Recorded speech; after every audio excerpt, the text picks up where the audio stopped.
As my wife pointed out to me just a minute ago, this show is called Huey's Fabulous Fast Food for One or Two.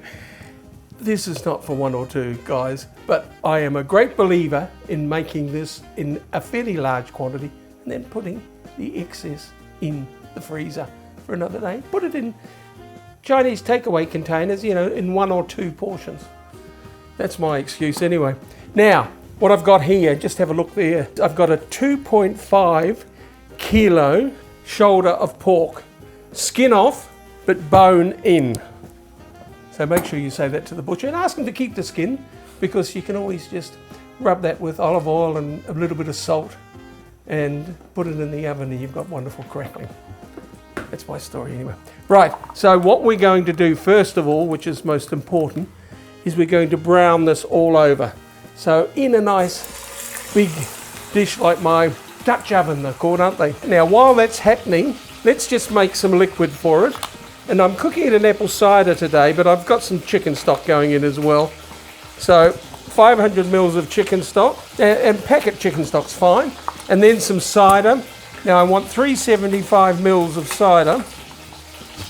Now I'm using an alcoholic cider, but of course you could use a non-alcoholic one if you wanted. A couple of tablespoons of Dijon mustard, some lovely garlic cloves. So I've got 8 whole garlic cloves there. Just give them a bit of a smash. Don't peel them.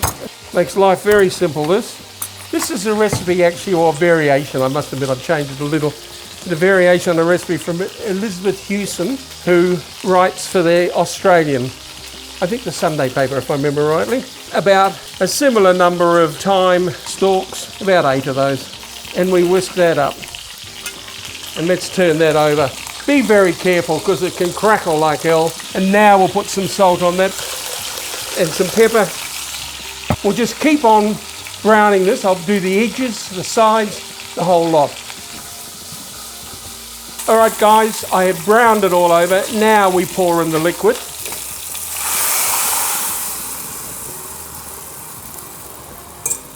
I was quite surprised when I tried this. Actually, I'm telling fibs.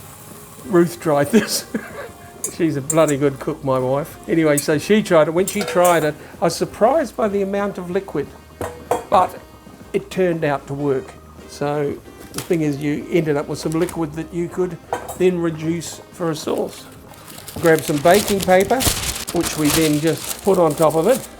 Just press it in quite firmly, and then the lid. Now, obviously this is the perfect dish because it's a nice heavy lid and it's tight fitting, and then it goes into the oven. Now 160 degrees, preheated of course, for 2 hours first of all, and then we'll add some potatoes to it.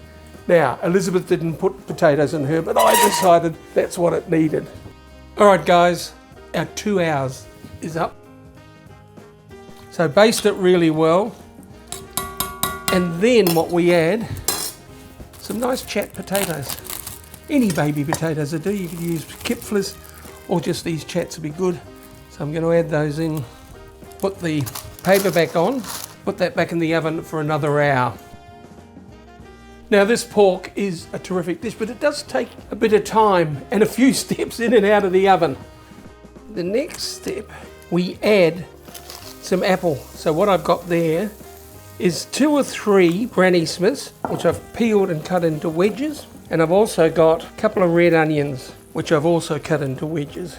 And once again, let's put them, if we can, under the liquid and just baste. The paper back on, put the lid back on, then back into the oven, 1/2 to 3/4 an hour until the apples and the onions are tender and the potatoes are ready. Let's pull it out. Right, now this should be ready. Now I'm just going to throw some frozen peas in here, and there is a reason behind this. It's because it now sits for about 20 minutes. But once again, make sure that they're under the liquid. And what we will do after 20 minutes, we'll pull the pork out and we'll reduce that sauce a bit. And as I said, I like the idea. Now, I don't know if Elizabeth wanted the apples to dissolve. I actually like the idea. It sort of thickens the sauce and gives it that extra flavour. So I've altered her recipe, sorry. Whack the top back on and leave it to sit for 20 minutes. Right, let's see how we go. Well, it's certainly tender enough. And what I'm going to do here now is I'm just going to reduce this a bit, just to accentuate the flavour. But I will check it first. That seasoning's perfect, it doesn't need anything at all. But I am just going to reduce it a bit, as I said. All right, guys, let's just... Now, because it's slow cooked, it just rips off. See, like that. Now, of course, all the leftover bits into the freezer, my friends, and a bit of chopped parsley just to give it a bit of colour. I find that the best way to do it is actually cut it off the bone now and put the veggies in with it, and it can go into the freezer. Right, and to serve with that, what else? Cider, the same cider that I cooked it in. All right, my friends, that is truly good tucker. Thank you, Elizabeth.